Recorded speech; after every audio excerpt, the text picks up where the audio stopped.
Ukitaka kustajabu ya Musa na ya Firauni usiyaone, basi wewe uzulia hii mikutano ya Injili hao wanaojiita walokole.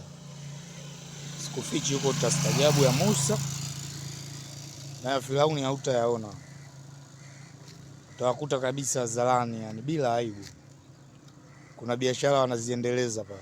Utasikia leso ya upako 5,000, maji ya upako 2,000, udongo wa upako buku, sijui na nini na nini, kumuona sijui nini nini kadhaa, yani wanaweka na fee kabisa.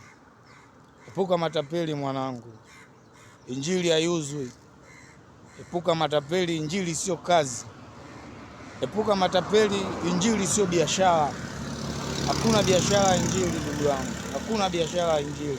Epuka matapeli, naweka na bei, wapuuzi.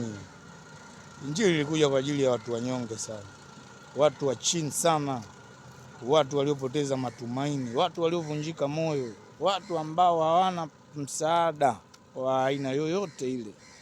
Injili ilikuja kwa ajili yao, watu wanyonge na wachini na wenye dhiki. Maandiko yanaeleza hivi, Yesu alimponya kipofu kwa tope la mate yake. Kwa shilingi ngapi? Kwa bei gani? Acheni bwana, acheni. Huu ni Injili haiuzwi. Epuka matapeli. Asanteni.